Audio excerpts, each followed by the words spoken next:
We're going to start with it. Oh, yes, recording in progress. So if we could move to the next slide, we'll do a quick safety message.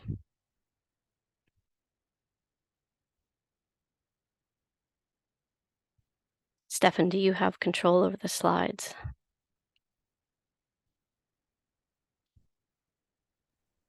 Yes, I see the safety message. Is that not what's showing up for everybody? Nope. Let me reshare.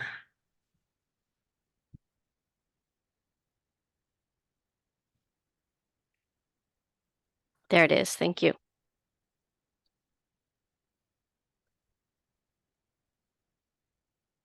Okay, so please take care of your posture and sit in a comfortable position. Take regular breaks to stretch, hydrate, and rest your eyes. Know where the emergency exits are and procedures for your physical location should the need arise. Be prepared for earthquakes, and if you feel something, say something, and we'll find a way to help. As always, if you could move to the next slide, Stefan. We've elevated those folks who had participated with comments, and so they are the participants, but we would like to invite all of you to speak. So if you have anything you'd like to say, please raise your hand and we will unmute you. The final working group is going to be next week, December 5th from 10 to 12. And the topics are going to be costs, sustainable supply chain, and guiding principles for evaluating the plan. I am Kristen Ralph Douglas. I'm the program manager for the Electrical Undergrounding Division, and I'm going to hand this over to Jean McKinney, who is in charge of developing the guidelines for us. Hi, this is Jean. Kristen, I take it you can hear me, which would mean everyone can hear me? Yes. Okay. So today we're going to talk about compliance. And basically that's everything post-submission and making sure everything is going smoothly. So we're going to talk about the 6-month progress reports, the annual WMP filing, the independent monitor and the independent monitor report. And then at the end, we're going to talk about data and modeling a little bit. And at the very end, we'll talk about future topics and schedule. Next slide. So section 83885 directs energy safety to consider the independent monitor's report and whether the large electrical corporation has cured any deficiencies and may recommend penalties to the commission. So this is the only express instruction to us on compliance. So what we want to talk about now is how can the guidelines ensure that the reports that we're getting are providing sufficient and useful information for compliance review. So we want to talk about content, whether there are specific reporting requirements that we should be focused on for compliance, and also any penalty recommendation if that should come up, as opposed to informational reporting. And then are there any guiding principles that should inform identification of crucial report items? And what I thought would be useful as we go through the rest of the presentation is to think about how each of these, reporting requirements kind of fits back with compliance. But right now, is there anyone who wants to comment on the information that we would need for a compliance review? And Kristen, I don't have access to hands or anything. Yep, I'll see that. And Yemi, can you add James Ash to the presenters, please? Thank you. And I see a question from Arthur Fisher. Yeah, hi, it's Arthur Fisher from Cal Advocates. This is not so much in response to your question, it's just a little bit of housekeeping. I can't get my video on, so this is becoming very impersonal if we don't have the videos on, number one. And number two, Katie Morsoni is still trying to get access. I got in. Oh, good. Okay, so Katie's got in. And are you going to give us access to the videos, or do we just have to talk into the darkness? That sounds so ominous. It feels like it. Yeah, I mean, do you have ability to start I think you can. Okay, the host has stopped it. Well, let's just proceed speaking into the darkness, and if we can get the video. Okay, so then let's kick it off by taking attendance. So we have Ian for Cal Advocates, and Katie, you're representing Turn. I just want to Yes, make sure yes. everybody's able to speak. I'm here for turn, yes. Okay, and Sean for SDG&E and SCE, who's on? Kyle Faris here, and Brian Landry's in, but I don't think he's been made a presenter yet. Okay, And yes, Sean Gahagan is here from SDG&E. and for PG&E, Jean, you have Megan Ardell, Matt Pender, and James should also be promoted to presenter. He's in a good spot. okay, great. Is there anybody else who's a panelist who I haven't mentioned? Joseph Mitchell, Okay. Muncie River Alliance. Thank you. All right, so with that, let's start talking about compliance and what kind of guidelines we should have to ensure that the reports provide sufficient and useful information for a compliance review. So I'm really looking for any experience that you all have or any specific concerns that have come up in your thinking about this. And should I just go through and I'll just go through and see who has comments. So Ian, we'll start with you. Thanks. Anything on the slide? Okay, so first of all, my general question about this is, given that compliance is really going to be raised here, but it's going to be potentially enforced by SED, are SED part of this conversation at the moment, or would it go to SPD? So SPD might be attending, and they will definitely see the recording, and we will definitely be working on them. So from the safe energy safety's perspective, I mean, this is a great question because we don't have, what we can do is recommend a penalty if we find there is a lack of compliance. But I think we will also want to be able perhaps to do a scorecard, a report card, how's it's going, that sort of thing. Yeah, I think there needs to be a longer conversation about compliance and the actual compliance process if there is to be one, simply because of the practicalities of actually how SED would enforce it. Having seen how the WMP works, we have some concerns about the efficacy of compliance. I mean, there is definitely more direction within this legislation, but you know, there's the lead time issue and the delay issue that always kind of doesn't work in the favor of any kind of penalties. But all that aside, I would like to, I mean, I'd like to see what the perspective of the utilities are, to be honest. All right, let's hear from PG&E. Thanks, Jean. This is Megan. And appreciate the questions. And as we've looked at the legislation, these are good questions.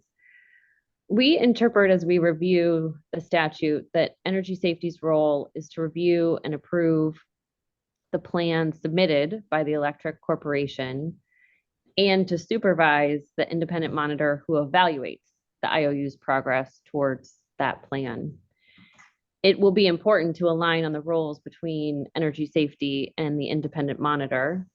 I'll just pause. I see Ian on camera, so I will see if I can also do that. There we go. As we look at the statute, section 8385B directs OEIS to supervise electrical corporations' compliance with the requirements, which appears to be via the independent monitor per the requirements. Section 8388.5 I1 does not contemplate a separate compliance evaluation by energy safety. Instead, the statute provides that energy safety consider the independent monitor's report and whether the large electrical corporation has cured any deficiencies. And the scope of the monitor's report is also clearly defined in the statute. Energy safety role seems or appears to be limited to determining whether the corporation has addressed the deficiencies identified by the independent monitor and not a separate or standalone compliance review. And the compliance review by the independent monitor is defined in the statute as progress on undergrounding being consistent with the plan's objectives. So we think about a compliance evaluation. In terms of sufficient and useful information, the scope of the independent monitor's review should be based on that statutory language, which provides the independent monitor should assess whether the large electrical corporation's progress on undergrounding work has been consistent with the objectives identified in the plan. We've seen independent monitors to be skilled and have significant expertise in terms of being able to use information, obtain information to make that assessment. We don't necessarily believe that it needs to be, our guidelines need to be overly prescriptive as to defining the approach, given their expertise. In terms of requirements, reporting requirements, I think guiding principles, we really think about the next set of questions as defining key information. So I'll save those details for the next piece of the conversation. But if we think about requirements to focus on compliance and penalty recommendations, we consider the achievements reported, we think about achievements reported compared to the plan that was approved by Energy Safety. And as we look at the language related to penalties in the legislation, it's really whether or not the electrical corporation has failed to substantially comply with the approved plan. For example, there's discussion around deficiencies and whether or not they have been cured, and as identified by the independent monitor. That's how we see and take the legislation as it relates to the set of questions here related to compliance. Quick Okay. follow-up question on that. So you see the curing of the deficiencies as something that the independent monitor would verify or not? It's not something Energy Safety or the commission would weigh in on? That is how we are interpreting the legislation. Okay, thanks. Are there any other utilities who want to add to that?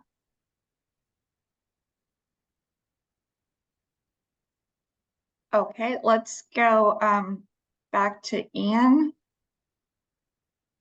Yeah, sure. I mean, just responding to Megan's thoughts. I mean, broadly, we do see the independent monitor's role very similarly. However, it would be about what would be substantially about how you would go about demonstrating deficiencies have been cured and the timing on that, and also how you would define in and out of compliance. Those would be the key kind of things we'd have to discuss here or have to think about. Our concerns there would really be that you'd be comparing your plan versus your actual build, and really there's two parts to this. One is we'd see it as a kind of, you really do compare the plan to the actual, and ideally you report all the deviations from the actual, from the plan. Then I don't think it's necessarily up to the monitor to decide whether that deviation is appropriate, but up to the agencies to decide whether that deviation is appropriate. The monitor can monitor and report, but it's very to in advance decide what is the right level of deviation from a plan, I think is a slippery slope that I think both agencies need to keep reins on in order to understand whether whether the plan is being effectively delivered. So that's the only place I think I would depart from what Megan's saying, is I think there is a role for the agencies here.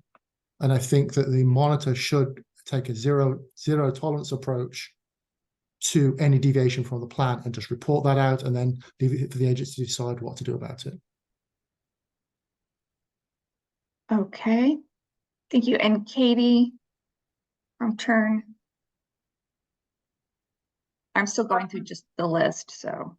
Yeah, no, I agree. I mean, I think that the independent monitor should be allowed to act independently, but I also agree with the idea of any deviation should be reported on and reported up.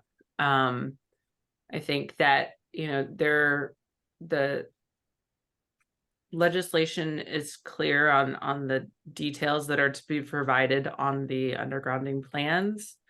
And it is our hope that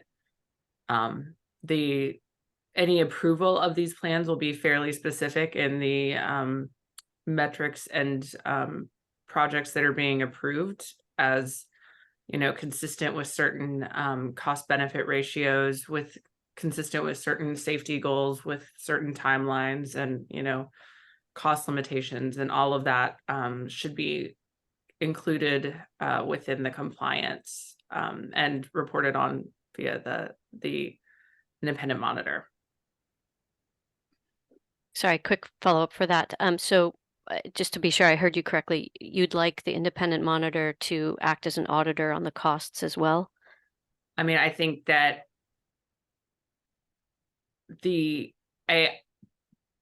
when I was reading, I'll put it this way, when I was reading through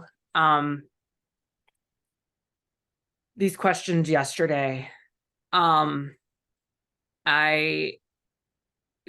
think that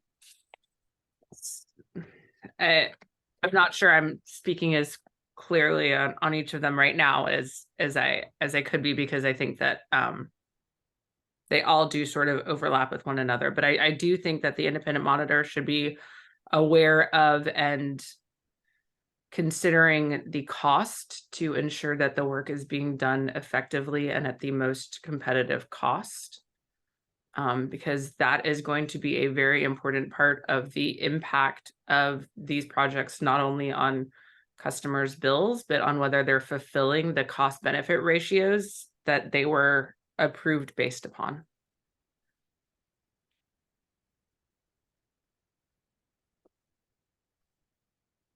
Okay, and Joseph? Thank you. And sorry to interrupt. Daryl Gruen has a question. So Yummy, if you could unmute him. Thank you. Can you hear me? Yes. Thanks. Just to add to Ian, it's not a question, but just to add to Ian, I'm speaking, I'm counsel on behalf of Public Advocate's Office, and just wanted to add a bit to Ian, of context to Ian's point. We note that California Public Utilities Code Section 451 provides in part that every public utility shall furnish and maintain such adequate, efficient, just, and reasonable service, instrumentalities, equipment, and facilities as are necessary to promote the safety, health, comfort, and convenience of its patrons, employees, and the public. So to read the statute strictly as PG&E has, we think that it's too narrow.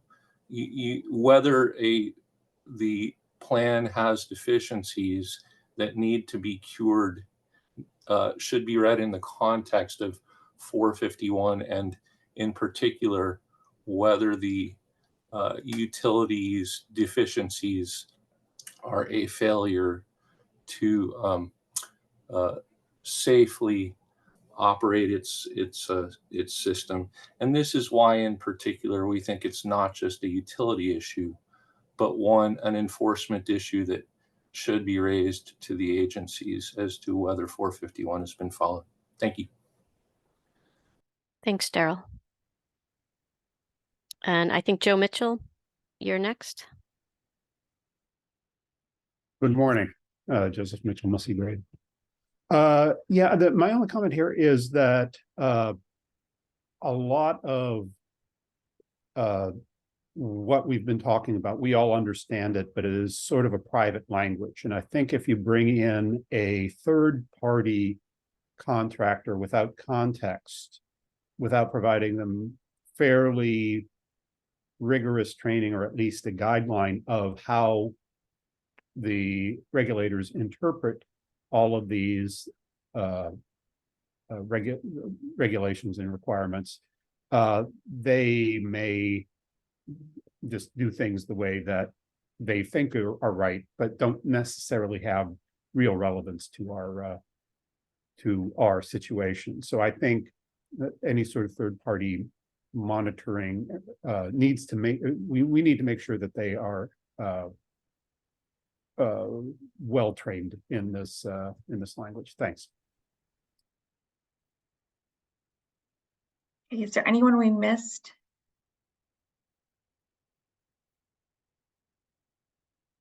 Great. So as far as guiding principles, we can come back to that later in the presentation. It's also going to be a topic generally for the next working group. So let's go to the next slide. So this is about the progress report. It's required to be filed every 6 months. We'd like to know, what categories of information, there's probably a laundry list of things we want to see in there and that you want to see in there. Should it be organized to address the components of the plan separately? And then sort of second group of questions, should the stakeholders be able to file comments on the reports, and where would that go if they were? And should the reports be incorporated into the independent monitor annual report? So I think that's 4 pretty substantive areas. Let's start with information and the progress reports. Does anyone want to weigh in on maybe Megan? Hey, yeah, this is Matt Pender for PG&E. We are already providing reports on our system hardening program through the GRC, and we think that there's a good precedent there in terms of, oh, I can turn on my video, I apologize. Good precedent there in terms of the content that's being provided and things of that nature. So categories of information would include a fair host of information in terms of the work completed to date, the work in progress, what the benefits are, risk reduction, cost information, sort of all the things that we've talked about as it relates to the projects that would be in flight. We also expect there to be some subjective aspects, maybe to articulate lessons learned and some of the continuous improvements that the utility is pursuing to drive the undergrounding program over the course of the long term. So that's some of the things that we think in terms of the categories of information. We are, as it relates to number B, we think that not all the elements of section 8388.5C require ongoing reports every 6 months. Or there are areas that will be changing dynamically from one period to the next. There are areas that will have less change, and that is probably not worth everyone's time administratively for us to continue to report that on an ongoing basis. We also, as mentioned, because we already have reporting through the GRC to the CPUC, think that there's a strong benefit in coordinating those, both in terms of timing and content, potentially to merge those reports eventually, just to reduce the administrative burden on all parties in terms of reviews and things like that. Which relates to the next one, question C, should stakeholders be able to file comments or respond to the reports? We think that would be appropriate. We'd be interested in feedback from parties as to our progress or any other aspects of the reports. And then it would seem appropriate in section D here for the independent monitor to use those annual reports in developing their feedback to the utility. So we think that's a yes as well. So that's a start on PG&E's perspective. I have a quick follow-up question to that. So the GRC reporting, what is the cadence of that? And if they're 2 different kinds of programs, because what's being funded through the GRC is different than what's being funded through 884, how would you kind of address that in the single report? Yeah, it's a great question, and something that PG&E in particular is likely to need to work through given the timing here. So a couple comments. One is the GRC report is about what work have we completed and that kind of thing. The timing right now is July 1st of each year. It's an annual report, so not 6 months like this one is. We could envision a situation where, as the 10-year plan ramps up through this process, and maybe the GRC has less focus or discussion of our undergrounding or system hardening program, then maybe there isn't as much overlap. But in the near term, it seems that there's likely to be, at least through 2026, which is our current GRC period. So coordination would likely benefit everyone. Thank you. And we have a couple hand raised. I think, Sean, you were first. Thank you. Yeah, I just wanted to weigh in here. I agree with most of what, or all of what Matt just said. I just wanted to add a couple other comments. The categories of information, right? I think what we're trying to get at here is, are we doing what we said we were going to do as part of the plan? And so really looking at here's what we proposed in the plan, and here's what we've actually accomplished.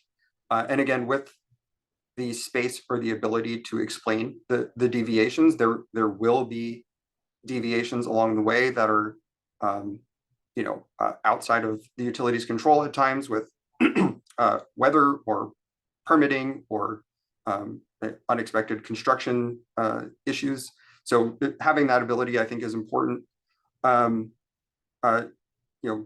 through, I think I agree with what Matt said on B. One thing I want to note is while PG&E may have some GRC related reporting that overlaps with this, that doesn't mean all the utilities will have that. But what we do have is very similar type reporting in our wildfire mitigation plans, where we have quarterly data reports that have information on undergrounding completed, along with spatial maps thereof. So if those could be leveraged in some way so as to not have to reproduce that information again for this plan, assuming it all overlaps, of course, I think that would be something to look at. And then, yeah, I agree with Matt on C and D.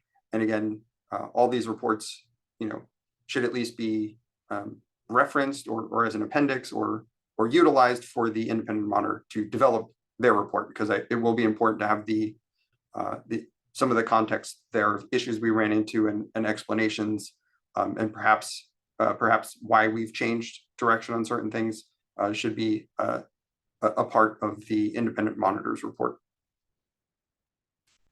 Thank you. And Brian Landry is next, but I have a quick follow-up question for both you and PG&E. You've both said you'd like to have stakeholders be able to file comments on the report, and I'm just wondering what you see that process looking like and what we would do with those comments. Yeah, if it's okay with PG&E, I'll go first. I think stakeholders should be allowed to file comments should they see something they have questions on, or don't understand the direction, or maybe are seeking additional information from the utility that we didn't provide. And what that would look like, I guess, would be in some predetermined time frame where say we submit the report on June 1st, interveners or stakeholders have some amount of time. I don't want to propose an exact amount right now, but some amount of time to file comments, and then the utility would have some amount of time after that to file reply comments if needed, to maybe address those questions or provide the additional information being sought after. Great. So would you see that the June 1 report that you're referring to would then be updated, and there'd be a second version of it that would incorporate comments? No, I'm not necessarily another version of our report, but the comments would be there on the record along with our replies. But it wouldn't necessarily mean that the original report itself would need to be modified, again, unless there was an error discovered as part of the comments that maybe we issue an errata version of the report. But I don't think it necessarily means that the report itself would need to be modified in any way. I think I may have cut off Matt there, so I'll turn it over to Matt. No worries. I'm jumping out of line since I didn't raise my hand and stuff. agreed with the things that Sean said there. We view these every 6 months reports as a continuous improvement process, right? I mean, over a long-term program. And so comments from one report can inform potential adjustments in the program, but also an adjustment in our next report, right? So interveners express or parties express that they're interested in understanding more about X, Y, or Z. In the next 6-month progress report, we can, do that. We can explore that. We also think that the comments could be useful to the independent monitor. So question D here, our report is a useful input for the independent monitor, and then potentially comments from other parties could be something that the independent monitor, considers or weighs in on and says, yeah, we think it's appropriate for the utilities to consider this, or this. So we wouldn't think it productive to refile an existing report, but this is a long ongoing process that we can all learn together based on the comments of many parties. Can we jump to, I think Megan next, in case she has anything she wants to And I see add. Brian Landry and Arthur Fisher have their hands up as well. Gee, thanks so much, but Matt covered it for PG&E. Fantastic. So I think it's Brian next. Hey guys, so this is Brian Landry from Southern California Edison. We just want to support PG&E and San Diego's comments, specifically alignment with D1904020, which is the risk spending accountability reporting, which I think PG&E mentioned. Their specific reporting requirements, to the extent that the guidance could align with those, that would be really helpful in terms of process efficiency. Thank you.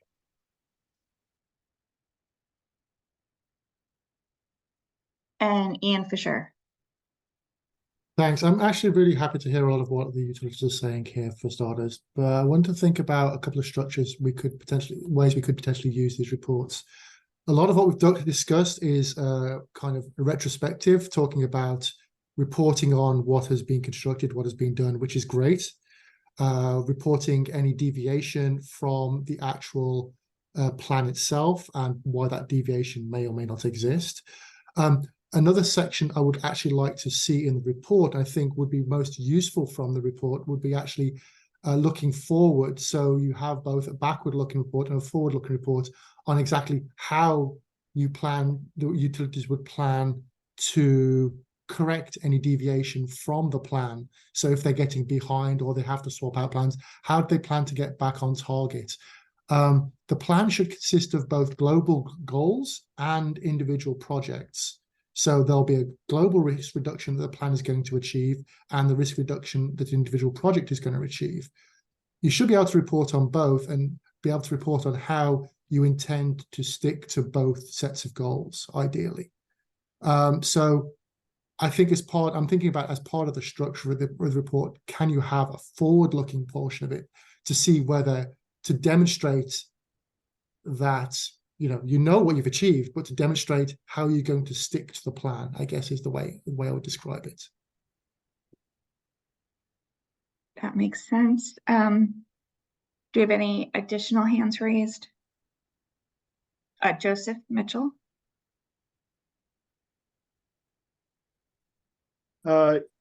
Yeah, I think among the things you want to have in the report are, when we talk about deviations from the plans, if efforts are being shifted to other mitigations, other hardening, advanced technologies, you want to track that alongside to see that how much of that is being done with respect to the undergrounding itself proper, so that it gets put into the full context of wildfire mitigation.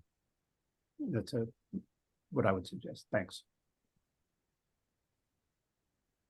And Ian, do you still have your hand up? I do actually. I have one general question, which I'm just trying to clarify. We're talking about reporting in the independent monitor report here. We've also in the past talked about cycles and about having to swap out projects and things changing. Where in this process does the agency envisage itself with regard to assessing any changes and determining whether any changes are appropriate within the context of a plan? This is, I mean, as defined here, there doesn't appear to be a place for that. And I'm just trying to understand where that would exist. Where do you get to say that, and this kind of builds off something Joseph just said, where do you get to say that for example, a new technology is so good you don't need to underground anymore and the plan becomes redundant? I mean, I know that's an extreme example, but that's kind of illustrates the point. Is this just I mean, are we shaping just a one and done plan, or are we going to have markers and cycles in this, and where do those exist? Because I don't see that in this conversation at this point.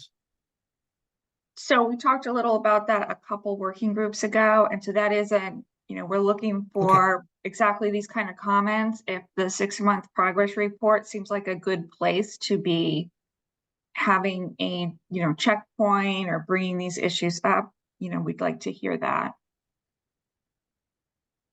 Oh, well, yes, either the 6-month or the 12-month on a cycle would be an appropriate place to bring it up, is to have a check-in and understand whether swapping out projects or the changes of projects still adhere to the plan, or whether even you should be undergrounding that particular element of the plan anymore. So really the whole range of different flexibility needs. I would say so, but you have to determine what cycle you're going to do it on, what cycle you can practically do it on. And I don't see the question in here, unfortunately, but I think there needs to be something in here that allows you for that, the agencies to have that review and allow the utilities to have the flexibility. That would be a good point for stakeholders to be commenting on these things, because then we get a better review of like alternatives, which is part of the most important part of this plan. Okay, that is great. Any other comments on this slide in particular? We can always come back to things. All right, the next slide, please. So there is reference to the annual WMP filings in the statute, I believe. So one of our questions is, how will this all be incorporated, or should it be incorporated into the WMP filings? So the language of the statute includes the term work plan. Then we want to know what specifically should be included in the annual WMPs. Should the reporting be different in WMP update years? Should we just be putting the progress reports and the independent monitor report into WMP? And should anything from WMP be incorporated back? And this can just be brainstorming if that's where we are right now.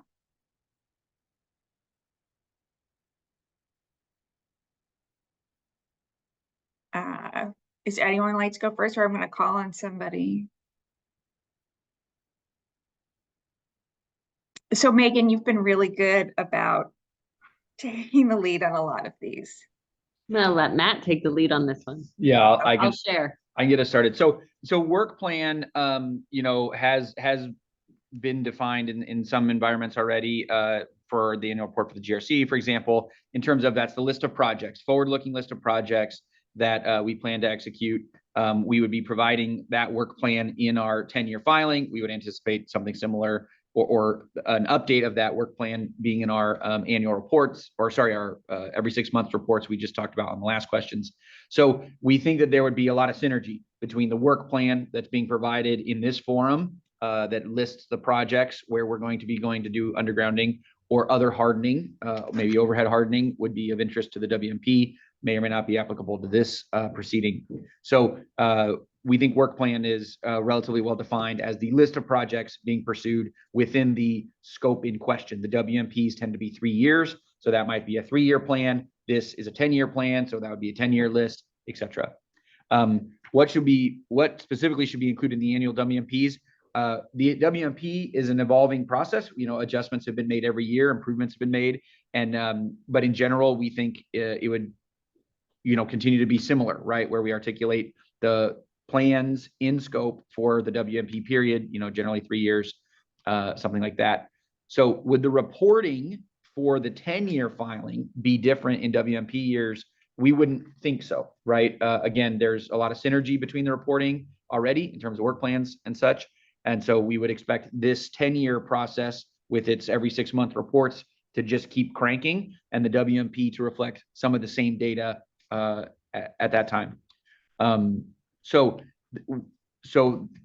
question C sort of gets to carry over from, I think, this process, the 10-year plan, into the WMP.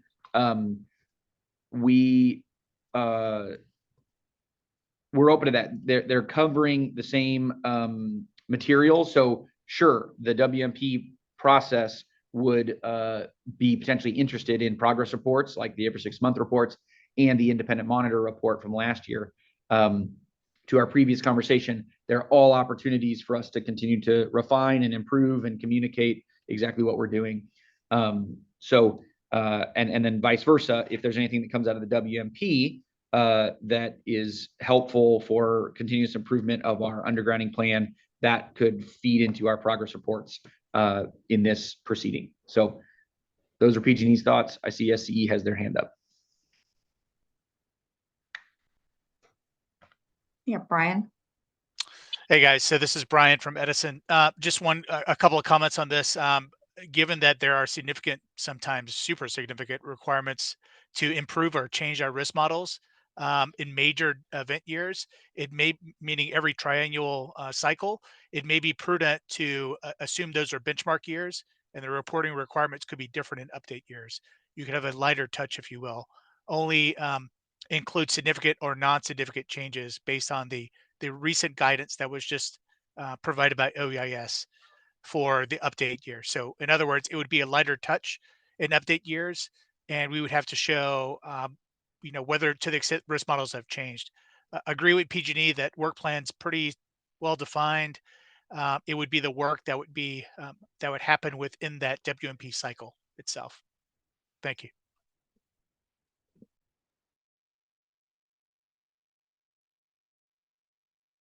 Ian. Yeah, I think the only thing we would want to point out here is that within the WMP itself to clearly call out any projects or work plan that is part of the undergrounding plan, and at all levels, including the costs. So that, and I'm just imagining potential scenarios here. They may be unlikely, but if you have undergrounding that is not in the plan and undergrounding that is in the plan, then you'd want to know the different where they are and the different costs. I don't know a scenario where that would happen, but you'd want to make sure they are separate. So it's just that's just a matter of accounting appropriately to what is attributable to the plan and what isn't. Okay, and on that sort of note, we heard from PG&E and SCE that they have existing work plans. The one PG&E specifically mentioned GRC. Do all 3 utilities have a work plan like that that's consistent, or and I'm thinking especially about, can we start with an existing work plan format and just add to it for all 3 utilities, or is that just true for PG&E? I can speak for Edison. We have a plan or a scope of work that we plan to, we've actually submitted for funding within the GRC. And we also have a similar plan, which we've submitted, within the context of the WMP. That is all subject to funding and environmental and constructability and a whole host of other measures. So it's a generalized scope work plan. I wouldn't say it's specific to that year. And the uncertainty increases the further out in time where we look at. In a plan that goes out 10 years, there could be significant uncertainty in the out years. Just keep that in mind. Okay.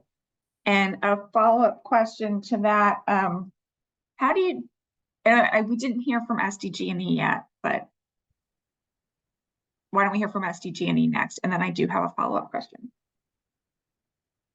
Sure, yeah, I don't have much additional to add. I think PG&E and Edison covered it well. One thing I just wanted to touch on was talking about what should be included in the WMPs and whatnot. And our WMPs can get rather long, and I wouldn't want to duplicate efforts. So should the WMPs reference all of these progress reports and work? I think yes, but I don't think it needs to be quote unquote included. Depending, I guess, on how you define that, right? But yeah, what I would say is that certainly all this should be referenced and talked about, but then maybe linked and just to keep that division and not to be restating things or just causing confusion on where do I look for certain items, right? So that's really the one piece I should add, and obviously I think there's going to be comments and findings specifically around some of the alternatives, the other technologies and things that come up or are required for us to report on in our WMP, and those things will have to be at a minimum referenced or incorporated in these plans as well. There is going to be some overlap, but to the amount we can, referencing and linking to the other plans with a discussion instead of having everything in two places, I think would be preferable. Okay, and then my follow-up question kind of feeds off of what Ian was mentioning. How do we keep track of which projects are being worked on in all of these different places and funded from different sources? And you suggested it might be a matter of just accounting and just tracking it and making it, I think, clear in the reporting. Is that correct? And is there any, I guess it makes me curious how you would pick to put one project in GRC and another, say it's in a different funding program. So Ian, looks like you have your hand up. Well, we're already in a situation where some projects are already funded through the general rate case and so need to report it as such. And they may be tracked separately from anything that's within or included within the plan. That's up to the utilities to determine. But so we're already in that situation. We just need to clearly differentiate it. The thing that I did want to build on was something that Sean said about incorporating referencing and incorporating. And I think that's a great idea. But implicit in that idea is that the plan controls the undergrounding, which would suggest that there can't be any changes in the WMP. It's simply a reporting vehicle. And I think that is a good idea. I just want to make sure that that's explicit. So the plan controls undergrounding, and anything determined and changes are determined within the context of the plan, and it's just reported out in the WMP. That's not an unreasonable concept. It's just, as I said, I just want to make sure we realize that that's what's being said. Okay, and Matt, I think you had your hand up next. Yeah. So on that last point, Ian, I think we agree. It would be highly complicated for two proceedings to be sort of regulating the same thing in terms of how are you going about your undergrounding. And so we think that the 10-year plan would manage the undergrounding, and the WMP would be a reporting venue potentially, or providing information. But agree, it would be problematic if the WMP creates a different direction that conflicts with what's already been established in the 10-year process. To the point that was the question that was asked, Gene, we think it's a corner case where we would have multiple undergrounding activities, and one is funded through the 10-year plan and one is not. What is more likely and will happen is that we would have other mitigations that would be deployed on certain circuit segments, like overhead hardening, for example, that would not be within the purview of the undergrounding plan potentially, and would be funded through the GRC or things of that nature. And so there are some mitigation. So for a particular circuit segment, one circuit segment may be targeted for undergrounding based on its characteristics and would fall under this plan, and a separate circuit segment may be targeted for overhead hardening or a technology deployment that would be funded through the GRC. So we would want to explain those very clearly in the WMP, because that's our comprehensive wildfire mitigation plan, and where the cost recovery is happening for those different efforts. So that's how we view that question. Great. So Katie, you're next. Yeah, I just wanted to chime in to support Arthur's comments about kind of the separation of the two venues and two processes. And while we can report within the WMP, we're not necessarily revisiting. I just want to be very clear that, you know, I do think that that would create some complications that would be very difficult to kind of track. So I just wanted to chime in and support on that comment. Thank you. Okay, any other comments on this slide? Let's go to the next slide. So now we're up to the independent monitor report, and we've probably touched on some of the issues on this slide. We actually have 3 slides about the independent monitor report, and some of the questions are very direct, and some of them I think are more like discussions, like the ones we've just been having.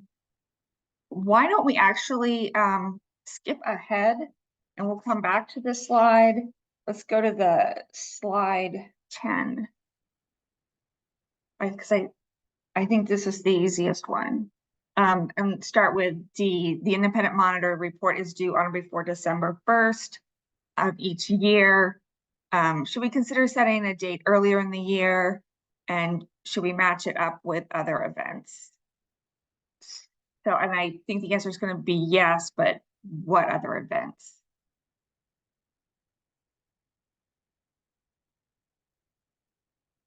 I mean, we can always save this for comments. Okay, Megan. Jean, I think the simple answer is yes. But we talked through how we have been thinking about it.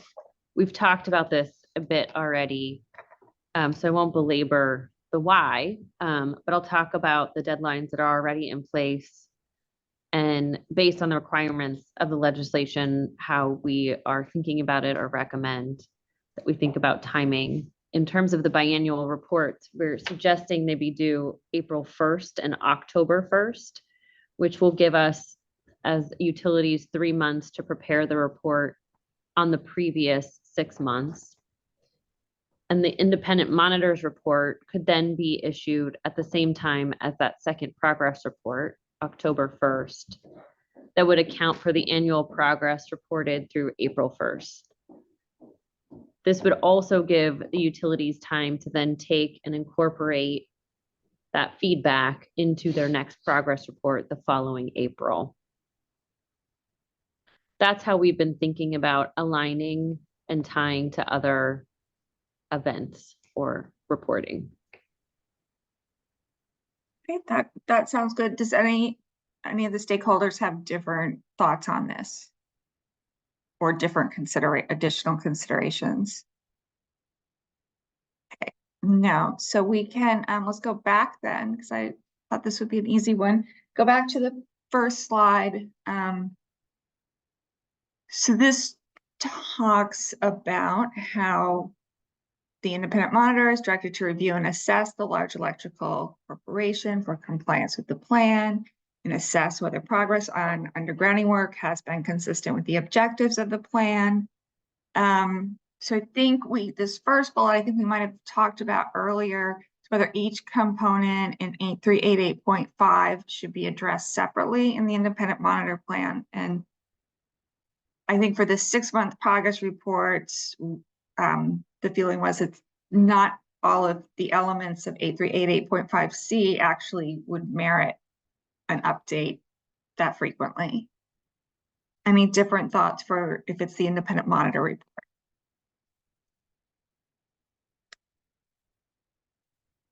Katie. I mean, I tend to think that when I read these questions, my response was yes, that each of these portions of 83885C should be included and addressed by the monitor. Things may not have necessarily changed, but confirmation of that change, confirmation that we're still on track with things as they were approved at the early stages. And, is the work happening consistent with the forecast? To the extent that it's not, or the timelines or prioritization has changed, is that, reasonable change? I think that it's important and appropriate for the independent monitor to have the freedom to address each of these separately. Okay. Megan? Gina, I would just say, further detailing, I think all of the elements will be a part of the review and consideration of whether or not the progress is consistent with the electrical corporation's plans objectives. I think Katie touched on it in terms of things may change. We've talked about some of those changes in this conversation, but it's less about, in some cases, compliance and more about, is it supporting the plans, complying with the plan's objectives overall? I think an example could be, workforce development, economies of scale, supply chain. Those can don't necessarily need a review or independent assessment, unless there are challenges and we're off plan with our objectives accordingly. So I think it's all pieces get reviewed, but in terms of independent compliance assessment, it's really more about, are we on track with overall plan objectives?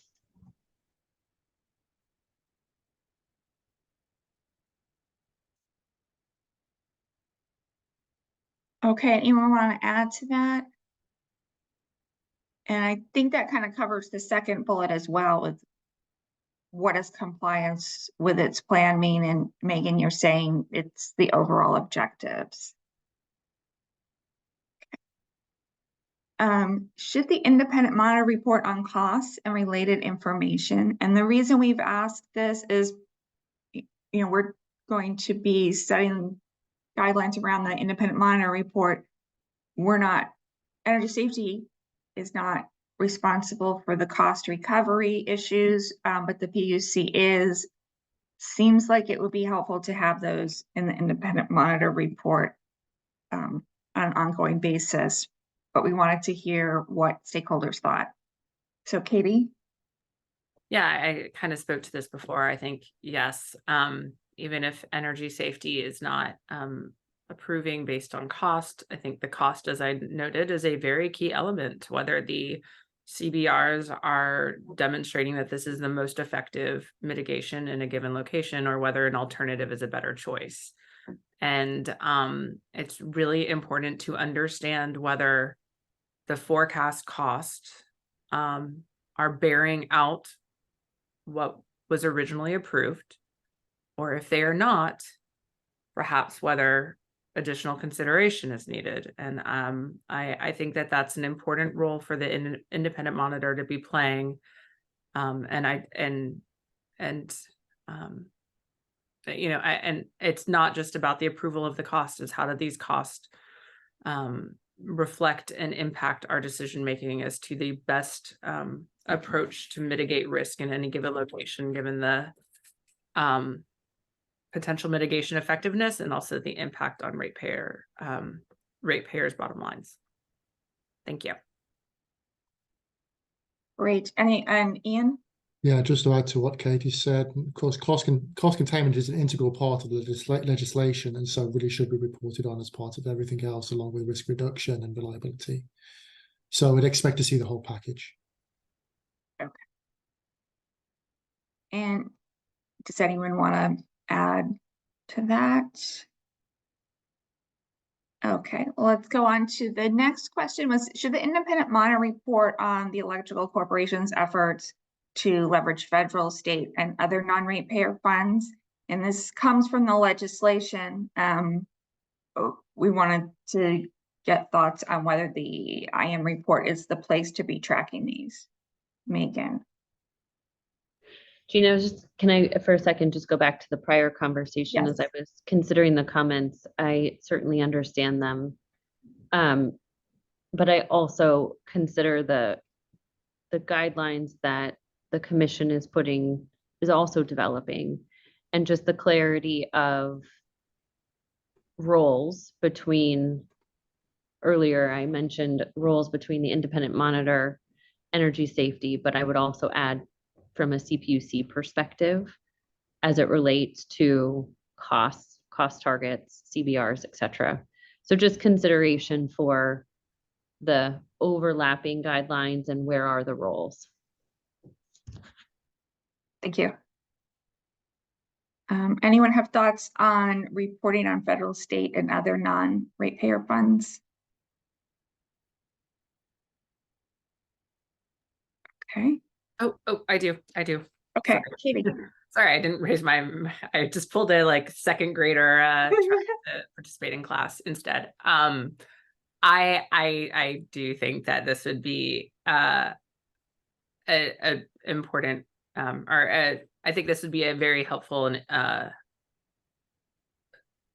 role for the independent monitor to have to report on these things, because I think that those funding sources can really have a big impact again in the bottom line that's being passed along to ratepayers.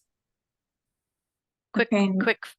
follow-up to that. So if the independent monitor is looking at the objectives, would that mean that you would suggest that each one of these things in the report have an objective associated with it, or would you, how would you structure that? I think I perhaps, if I was understanding PG&E's perspective on objectives, I think I perhaps have a slightly different, understanding of that. And I guess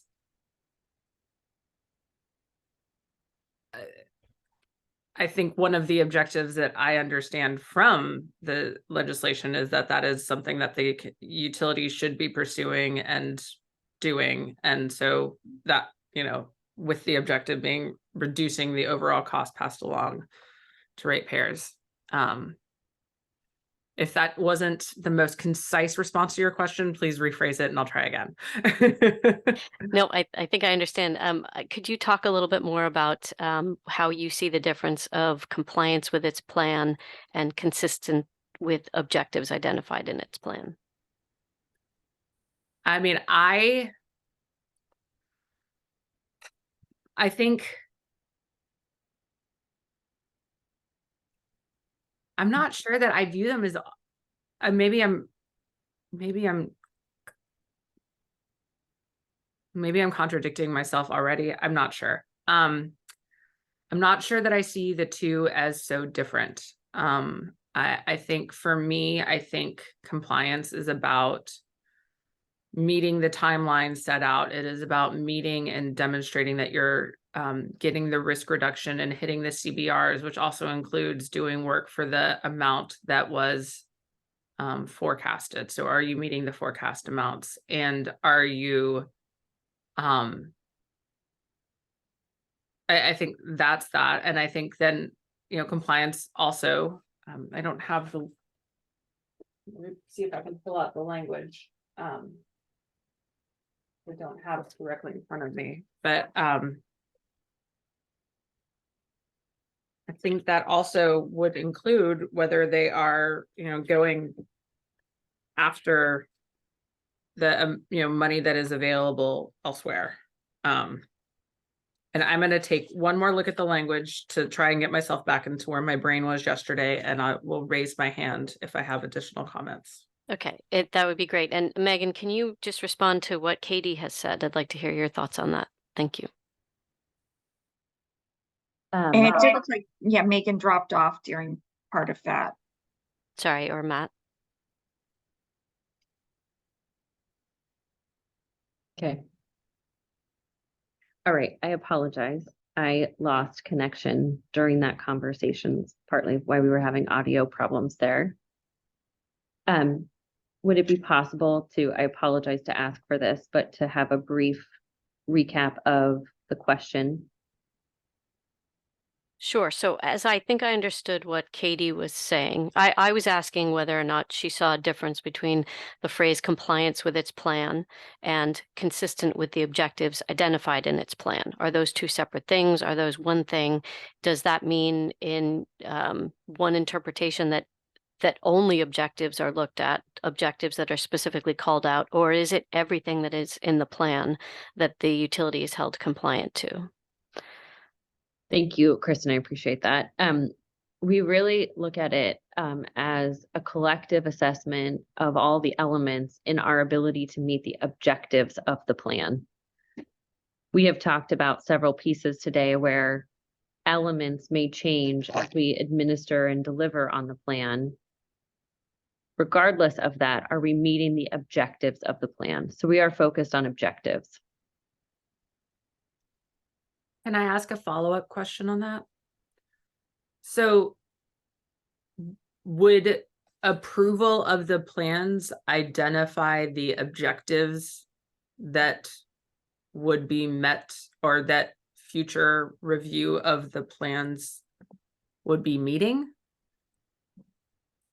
Yeah, Katie, thank you for the question. So we see the plan detailing the objectives or defining the objectives with the approval of the plan, acknowledging those objectives. So basically you're saying that they would be looking at whether PG&E is meeting the objectives that PG&E itself identified, rather than objectives that were identified by the regulators. Correct, in that the guidelines will help structure what would be included in the plan and the objectives defined in that plan. Yeah, I guess as I'm understanding the discussion of objectives here, I'm not personally ready to co-sign an approach that is having the independent monitor necessarily looking at objectives. Rather, I would think that the more key role would be compliance with the plan as approved by Energy Safety. Which would be the elements that are in the plan, plus the objectives, all approved by Energy Safety. Right, but I think when I say compliance, I mean compliance with the elements. I don't quite understand what an objective is without having an example of an objective put out there. If an objective is something like, we plan to reduce wildfire risk, well, yeah, but the way that we're doing that is through meeting the individual components of that are in the approved plan. Yep, agreed. And there will be, as we've talked about, there's components around the cost and how we plan to administer the plan, overuse of the word plan. But there's also elements that will have changes within them, whether it's a project because we've encountered weather or permitting challenges. So as I step back and look at objectives that we are setting out to accomplish, made up by the details of the plan, some of which, as I mentioned earlier, the independent monitor will review, but others may not need an independent compliance assessment individually.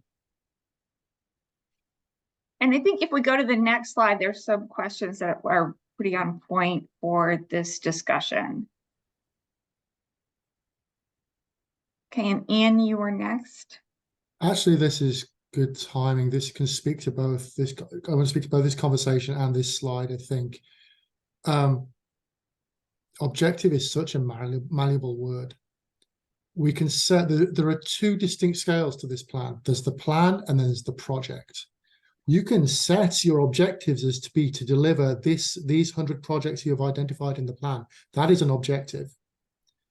But that I don't hear that in what you're saying, Megan. I hear you want an overall global target for the plan of, we will reduce our wildfire risk by 70%. It will consist of these 100 projects, And over time, we may need the flexibility to change out these projects or modify these projects. That's what I'm hearing from you, Megan.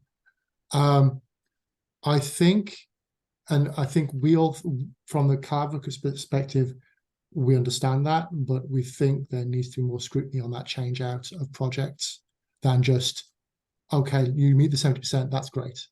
Well, I think there's a lot more detail in there that needs to be assessed and needs to, the agencies need to retain their discretionary abilities to determine whether it's appropriate or not for the plan.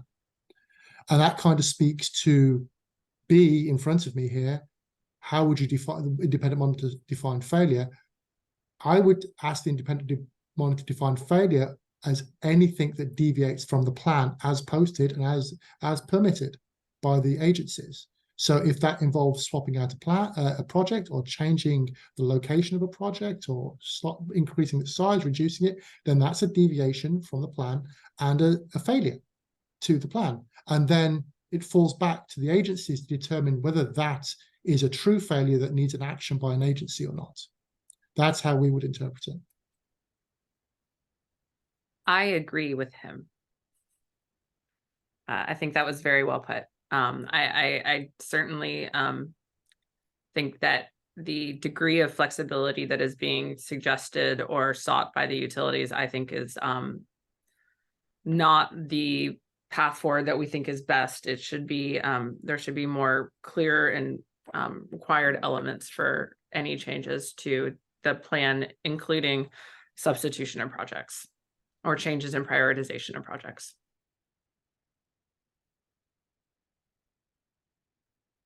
And Matt? Yeah, I think we're talking past each other a little bit here. When we say that we think the objectives is what should be focused on, we don't mean like one objective. There's only one thing that the independent monitor should be reviewing.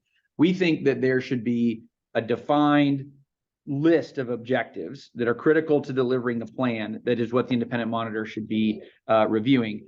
And as an example, within the OEIS scope, the WMPs are in the range of 900 pages long, right? Giving that approved plan to the independent monitor and saying, please make sure the utility is compliant with this, is an unreasonable scope of work for an independent evaluator, independent monitor. And so we think that it is prudent, again, for all parties to define the list of objectives within that plan. It could be 10, it could be 20, it could be 50 objectives that are critical to delivering the mission of the undergrounding plans. And so that's what we mean by objectives. They can be in many categories. They can be multiple objectives related to the same topic of like spend, cost efficiency, unit cost, etc. But we think that's what the independent monitor should be evaluating against. So that's what we mean by objectives, not just like two things. Within that example that you were just talking about, Ian, in particular, the plan will articulate how we will go about selecting projects, prioritizing projects, and sequencing projects. We will provide the work plan of what we think that will be in the near and longer terms. The plan will articulate, or we very much expect PG&Es to articulate, the things that would make us deviate from that plan. If we are unable to get a permit because of environmentally sensitive areas, we won't be able to do this project in 2024. We're going to do it in a future year.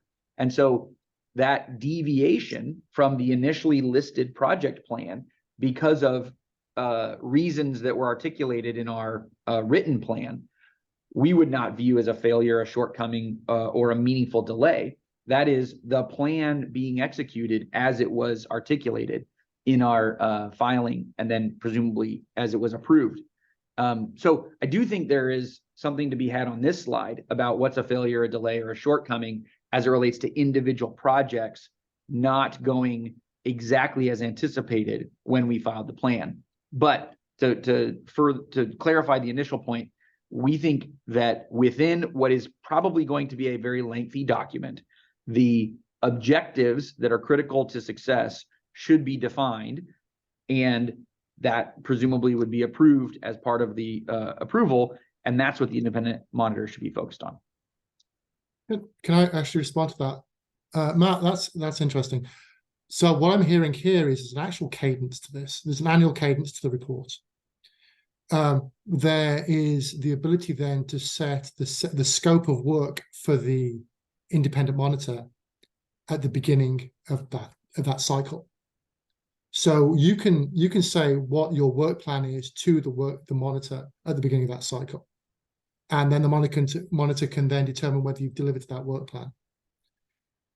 There is an opportunity at that point in time for the agencies to come in and say, how does that work plan compare to the overall plan you filed in year zero, so to speak, and whether that work plan is an acceptable work plan in relationship to the overall plan.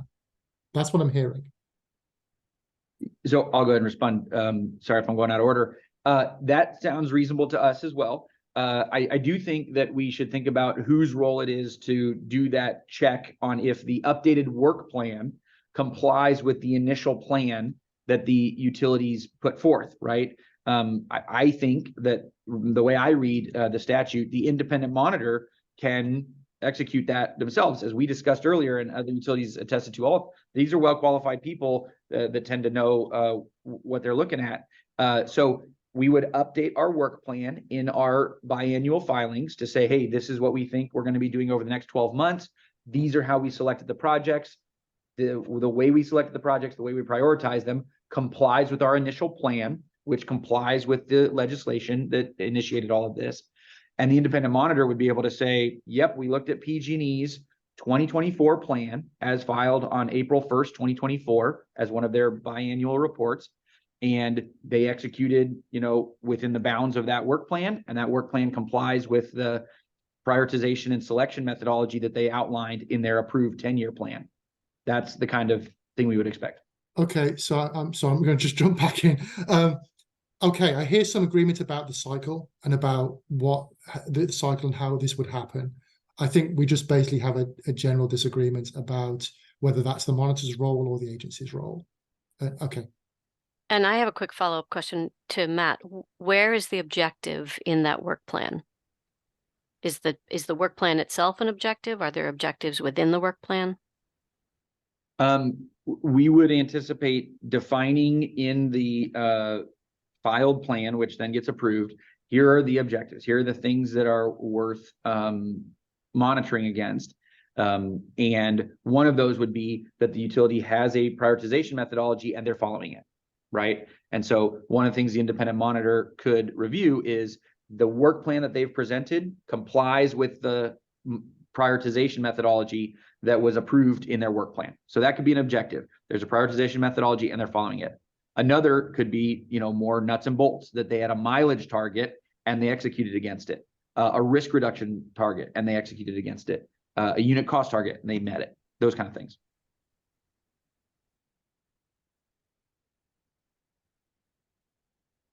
Thank you. Okay, any further comments on this slide? Let's go ahead and go to the next slide. This is the last of the independent monitor report slides, and the one we were going to address here is the phrase correct and eliminate any deficiencies specified in the independent monitor's report. And we've asked, well, how should that be defined? We're also curious about what stakeholders think about process and steps in correct and eliminate any deficiencies. How does that get documented?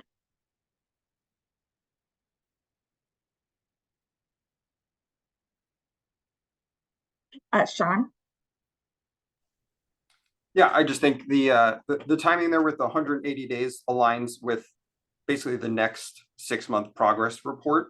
And so if we find, or the independent monitor report that comes out says SDG&E has deficiency 1, 2, and 3, that I think in the next progress report, assuming that these dates are going to line up with the 180 days, that the next progress report would contain these are the identified deficiencies in SDG&E's response, or how we corrected and eliminated those items that were identified. Now, correct and eliminate, it can get a little tricky depending on what the independent monitor says the deficiency is, right? There will be things like SDG&E did not provide documentation for something. That's a very easy thing to correct and eliminate. We will provide the documentation. The documentation has been provided. It could get trickier if the deficiency identified is something more subjective that the independent monitor finds, right? And that could be where, you know, the utility will provide its recommendation or substantiation, documentation that says this is how we interpreted that. I'm assuming, you know, just because the independent monitor provides that report, that doesn't mean we need to stop working with them. So we would, I believe, work with them to understand what they think would be considered a correction and an elimination of these things, and work with them to perform that action and then provide documentation of it. But at a high level, that's kind of what I was envisioning there. And Megan? Tina was just going to chime in to say that we agree with Sean's comments as we think about the follow through or follow up in terms of the independent monitor's report, and agree that the definitions of correct, or rather eliminate, should be clear, but need to be considered in the context of the finding. Hey, Christian, do you have any additional questions on this one? I do. I'm actually wondering a question we didn't ask, but how you would utilize the independent monitor report on the annual compliance report for the WMP. So if the undergrounding is part of 884, but it's also part of the WMP, the independent monitor report is looking at 884 objectives, but the WMP independent monitors are looking at the WMP objectives. How do we sync those?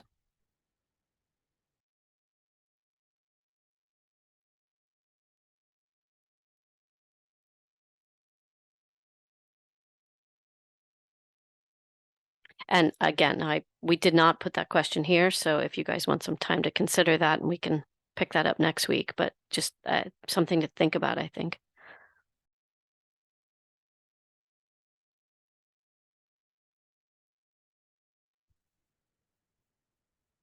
Matt, you have your hand raised? Yeah, so the WMP compliance report and review process is looking at a much wider scope, of course, right? There's a whole host of mitigations, undergrounding being one of them, system hardening being one of them.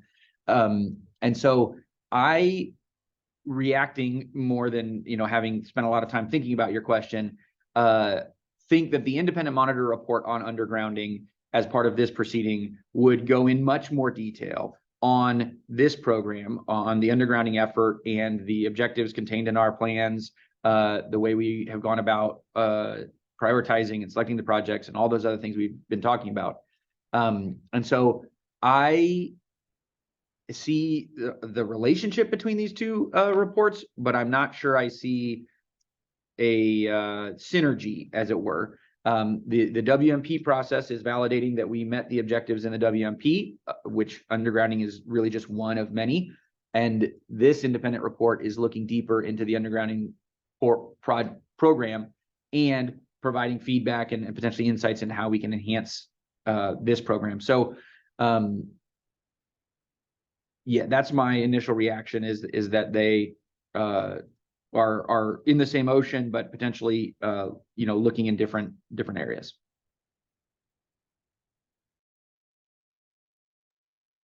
I'm not sure I follow that. How are they, if the WMP includes undergrounding and the annual report on compliance is an analysis of whether the utility met that compliance, how it's not just the same ocean, it's the same boat in that ocean. It's the same topic. The WMP, by its nature, having a whole bunch of mitigation activities included within it, is reviewing each of those mitigation activities in our experience to date and what we would anticipate it continuing at a somewhat higher level, right? Did the undergrounding program deliver its target, mileage target, risk reduction target, whatever target was defined in the WMP, is generally the level of depth that it's reviewed at. And we think that's appropriate for the WMP because the WMP is looking at many things. Okay, The so it could both, you're saying they could both happen, they're just happening at a different cadence and a different level of detail. Yes, agreed. And as such, we would anticipate the independent monitor report on undergrounding potentially having greater insights that would lend themselves to continuous improvement of the undergrounding program because of the greater level of depth. Thank you.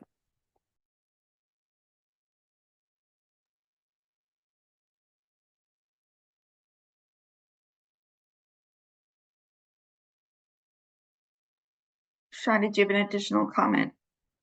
I was just wondering if we've touched on D on this slide yet or not. I guess I just had a question to clarify it, or if we're going to get to it, then we can wait.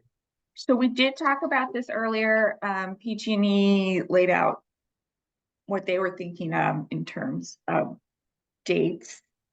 Do you want us to go back over that, or do you just want No, just a clarification. The monitor report is due on or before December 1st of each year. Is that for the prior year's compliance plan period, meaning that they would review our 2023 compliance by December 1 of 2024? I just wanted to clarify that. I think PG&E has suggested, I think a 3-month lag. So it would be reporting on the year ending 3 months before the report is due. Is that, I remember that correctly? Jean, do you want me to walk back through it? Yeah, let's do that. Sean, first to answer your question, that is how we interpret the December 1st would be for the prior calendar year. What we've suggested is that, I'll start backwards, that we actually move that date to October 1st for the independent monitor report that aligns with the 6-month reporting happening on April 1st and the same October 1st. The independent monitor's report on October 1st would allow it to take into consideration the April 1st progress report, as well as the annual accountability report on July 1st. So those would be inputs. So- Having the independent monitor report on October 1st allows more time for intake into the findings and implementation into the program for the following progress report on April 1st.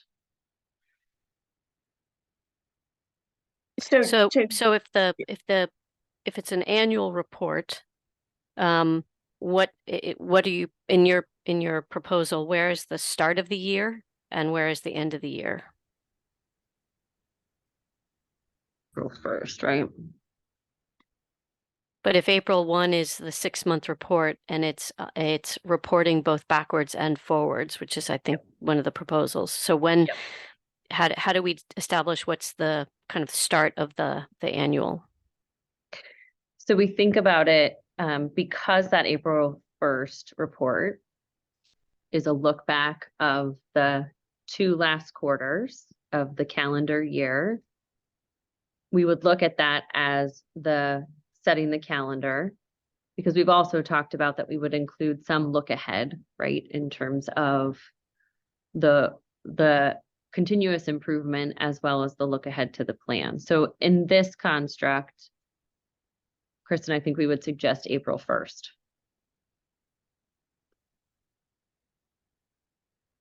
So your April 1st report would report out on Q4 and Q1 of any given year, and your October 1 report would report out on Q2 and Q3. No, my apologies. April 1st would report out on Q3 and Q4 of the prior year, with, as we've talked about today, look ahead to continuous improvement and look ahead to the work plan.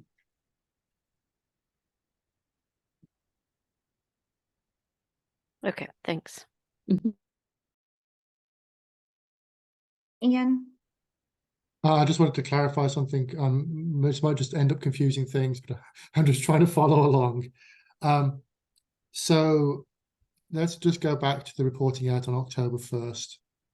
I can understand how the independent monitor could assess the previous 12 months on October 1st to determine whether you're, well, the 12 months from the April to the previous April, say, on October 1st of that year.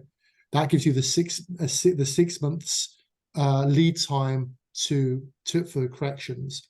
But practically speaking, they can't write their report instantaneously. So I think they're still going to have to report out on December 1st. They've got 8 weeks to actually write the report. So there may be some, I can understand how the reporting period ends October 1st, because then you've assured that you've had your opportunity, your 180 days to comply with your previous 6 months. That's how I can understand it. But the actual report itself is not going to come out instantaneously. I can't see how that would happen. Yeah.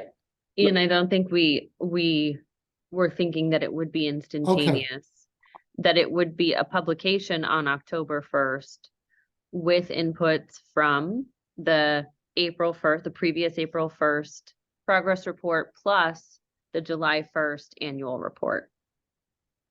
But You know, I think it would be helpful to actually just see this written out so we can, I keep confusing reporting period and report due date and what additional information is being included in each one.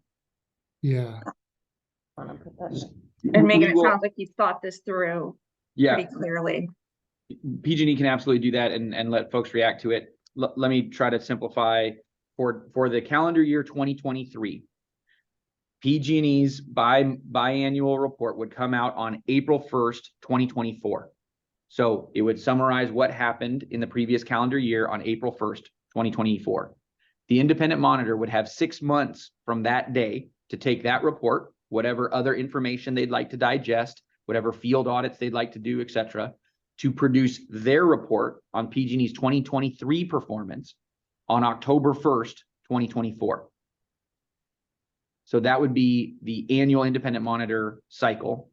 They would get our fulsome report approximately 90 days after the year ends. They'd have 6 months to process it, and then they'd issue their report on October 1st. That's what we're proposing. But your report is not an annual report. Yours is 2 6-month reports.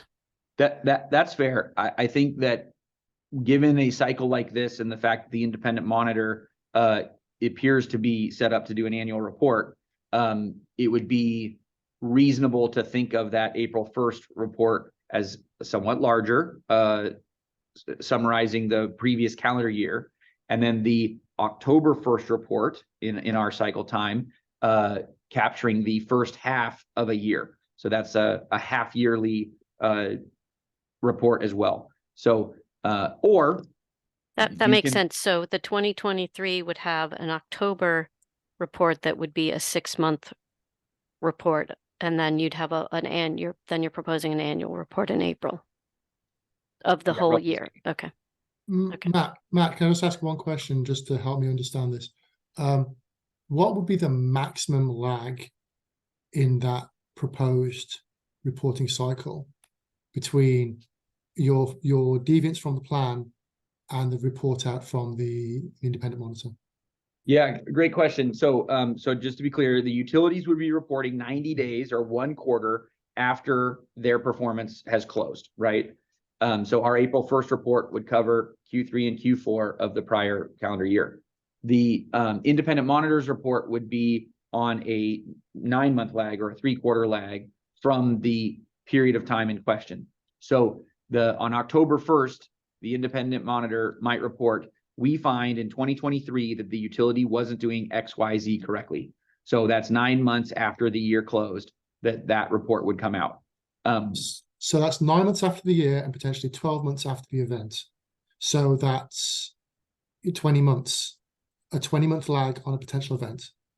Hypothetically, yeah, if it happened in January of 2023, the independent monitor report might not come out till October, wouldn't come out till October of the prior. So we're talking a 2-year lag for evaluation. we're talking a 1.5 year lag at least for evaluation potentially. I have concerns about that. I'm not sure what we do about it, but I'm just going to say I have concerns about that. I understand the math you articulated there. That's possible for whatever deviation identified in the first half of the reporting period. With any annual reporting cycle, like an independent monitor, even if they did an instantaneous report on January 1st, we've got up to a 12-month or 11.5-month lag, right? Yeah.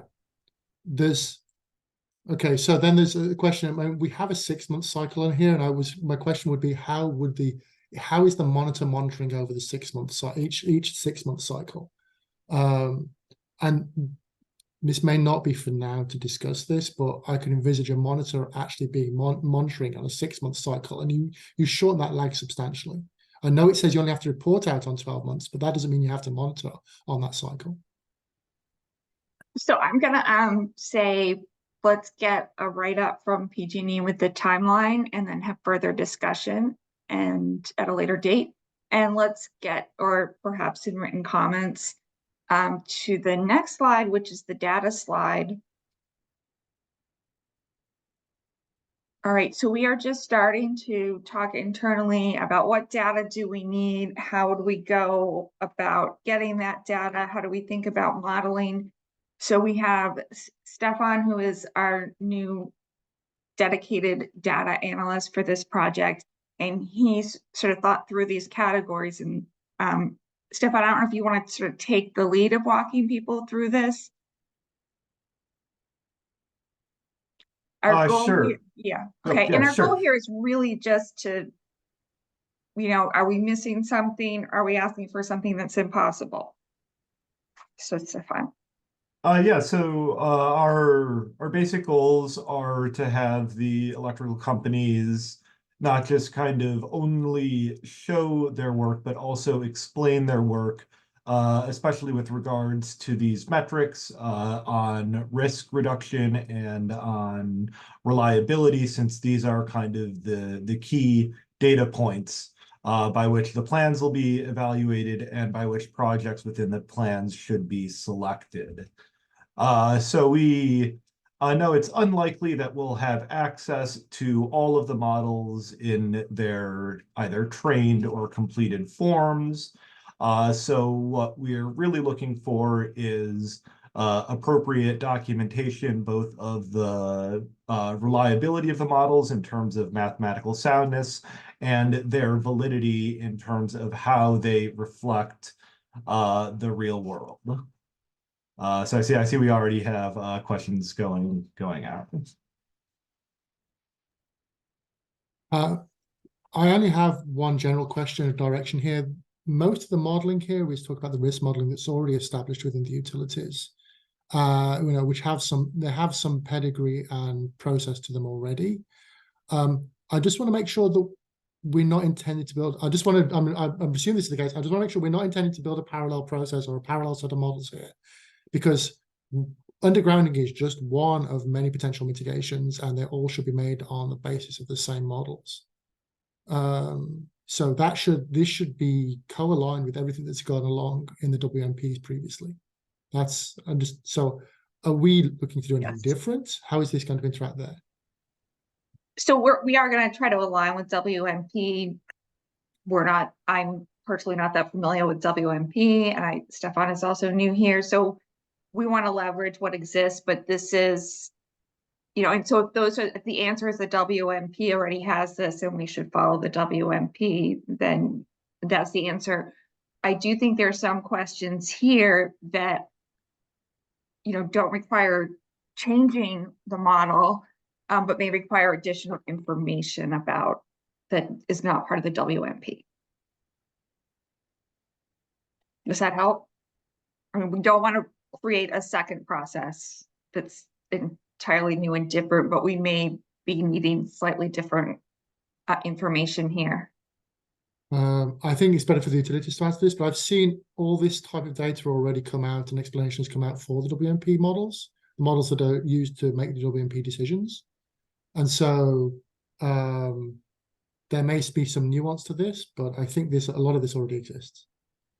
So a lot of this does exist in the WMP. I think there's some areas where we need some additional documentation, especially with regards to shelf lives, both how long we expect a model to be valid for and how long, even if the model's not being used, we can backtrack this. Not as something that we've spent a lot of time talking about this week, but in previous weeks, we've talked about establishing baselines. And from my point of view, what is in the WMPs is not sufficient for generating the type of baselines that we need to track the progress of these reports over a 10-year time period. So we're basically looking for everything from the WMP plus some more time series or some more timelines for these models.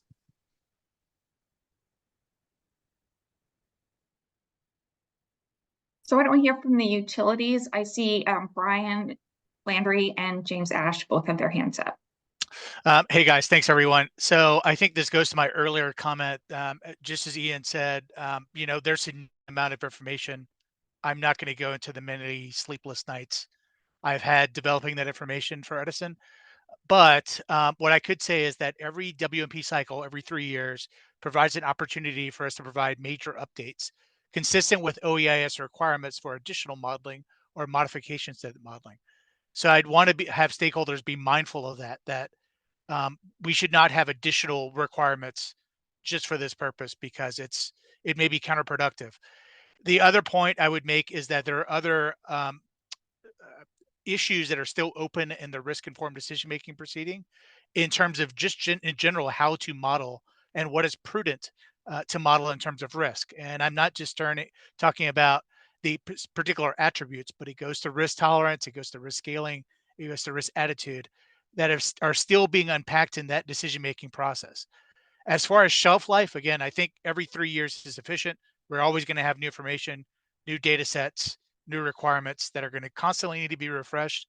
I can give you a laundry list of things that are just not going to be sufficient after 10 years, but I just don't think we should have to be beholden to, for instance, a certain fuel set or a certain weather set when we have new and better information that accumulates over time.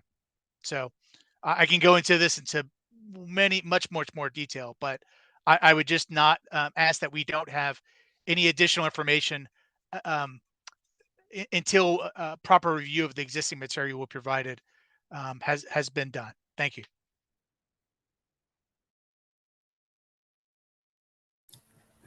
And James. Yep. Thank you, Brian. You pretty much covered everything I wanted to go over as well. But yeah, specific to the shelf life of the model, we expect the framework of the model to be consistent throughout the life of the plan, full duration. However, we also expect there will be periodic updates needed as required by other regulatory feedback from our wildfire mitigation plan, our ramp filing, general rate case. So there will be just minor updates as the duration of the plan goes on.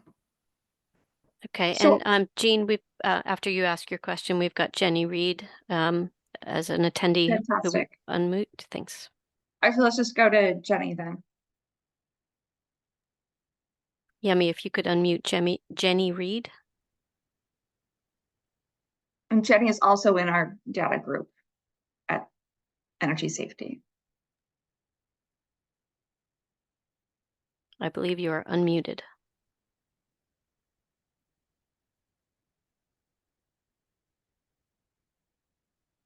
Trying to ask her to unmute. One moment, please. Thank Can you. you guys hear me now? Yep.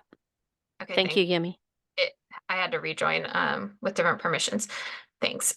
Just to clarify, it sounds like there's some anxiety about these questions having some kind of like background implication that the answers to the questions are leading to like a like further requirements about like, well, these should be the input data. As it stands, like as these questions are being put forth here from a data perspective, these are questions that are being asked about the existing models under the assumption that, yes, they are the same models that are being utilized for the other existing processes like the WMP. So these are questions about documentation. They're not questions about about, setting forth more more like model requirements per se. So I'm looking for comments. Like I think we, the data team, are looking for comments about responses to these questions as they pertain to the existing models that we all expect are going to be utilized in the 884 implementation. Hey, Ian? So one observation as far as this is concerned, there's going to have particularly a lot of data out there about the models themselves. What I encourage you to look at is the data about the projects and the project's responses to the models. So how does the project reflect the modeled risk or the inputs to the models themselves? So to be clear, make sure we need to have project level information, the location of the project, the location of the service, not just the location of the project itself, but the location of the assets that are being removed. We need to have that at the asset level, at that scale, at that granularity, and you need it for all the alternatives as well. So let's not just think about the model inputs, the model outputs, but the actual response to the models, which are the actual proposed projects, and getting the right level of detail there. And that's on an asset by asset basis. So that's a pole by pole basis. And that's where they're removing the risk from and not just where they're rebuilding. Okay. So that's my general input to the data modeling is on the data side, try and focus on the actual projects because as much as anything else. Thanks. And Joseph? Hi, yeah. I think where this gets differentiated from the WMPs and the rate cases is that it is so long-term. And one of the things that we've been observing since utilities have been doing risk models is that the utilities have been making substantial changes to the risk models on a regular basis. They say they are stabilizing. I'm skeptical that they're stabilizing. I think they will continue to change over time.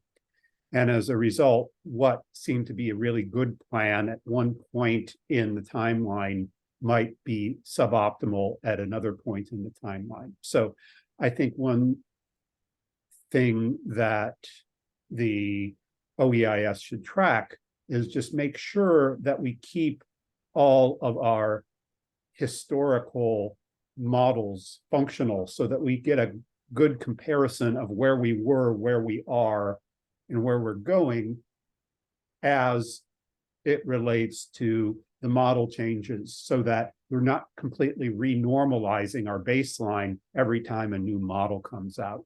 So every time, and that might mean a lot more work on the part of the utilities to make sure that they can still run these old models, get equivalent results after the plans shuffle and so forth. And so that we can go back and say, at the end of it, did we do the right thing? Did we put the mitigation in the right place 10 years ago? I think another thing that was mentioned is we need to have some sort of sensitivity analysis, comparisons to the alternatives, possibly to covered conductor and advanced technology combinations, how the modeling works for them, these proposed alternatives, as well as it works for undergrounding. So I think that's where modeling might be a little bit different. I think that particular last point I brought up is equally true for GRCs and WMPs, but I think this necessity to keep a historical context, operational historical context is unique to the 10-year plan. Thanks.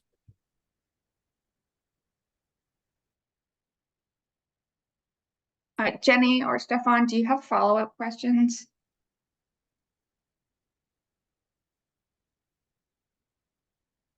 Sure. Again, yeah, I just want to emphasize what Jenny said, that we're not looking to impose new regulations on what you should be considering in your modeling or what the models have to take into account in terms of assumptions. But what we're really looking to do is to establish a higher level of documentation so that we can look at how every project affects not only overall utility risk, but also the various intermediate risk measures that you report in the WMPs. And furthermore, again, agreeing with Joseph's point that it is important to keep historical models trained on older data or based on previous observations of climate in order to properly backtest these models in a way that they can be validated in that what the models are saying is a accurate reflection of what we're observing in the real world as conditions change. Okay, do the utilities want to respond to that last point at all?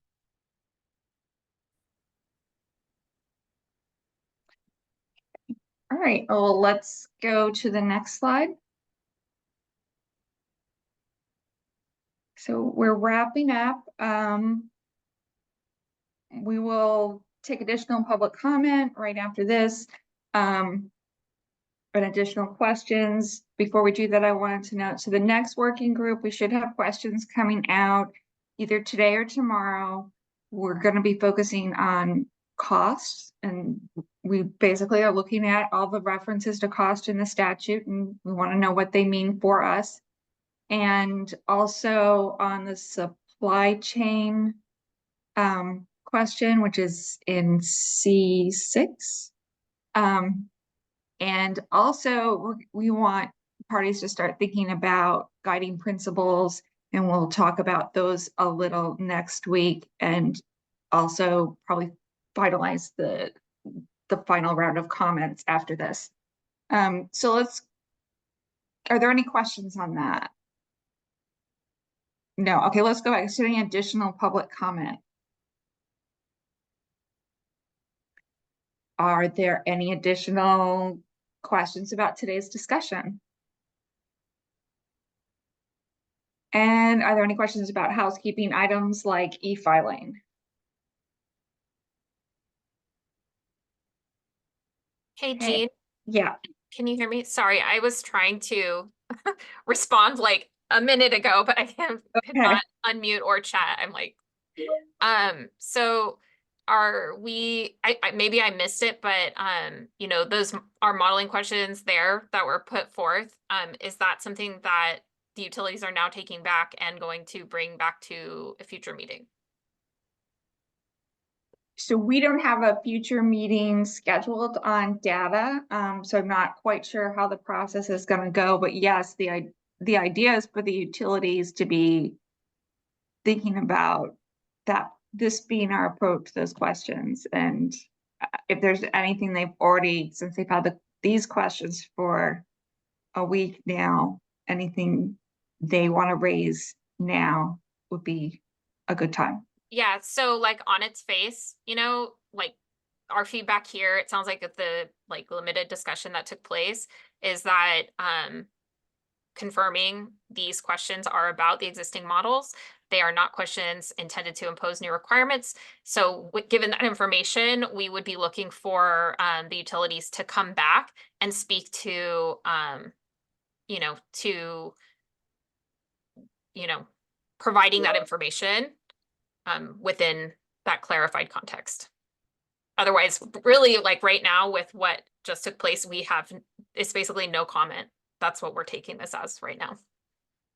That no comment was substantially provided here. Yeah, and that could be okay. That just means that we think we're proceeding down the right path, and our next work on this would be directly, you know, with talking to the IOUs, the data people talking to each other, and continuing with that. Okay, I just wanted to kind of surface all that because it seemed like it was kind of between so I think the tea leaves there. Okay, thank you. Yeah, so I think if anyone wants to respond in addition, but that is our takeaway from this. So utilities will, you know, be reaching out to you to go down this path. And for the other parties, that's the path we're planning to start down. And there will be other, you know, I'm sure this is going to be an iterative process, but to really get it rolling, that's our plan. Okay, anything else for today? Again, just want to jump in and say thank you all very much for participating, and thanks to Olayemi Shodalan, who was our IT support today.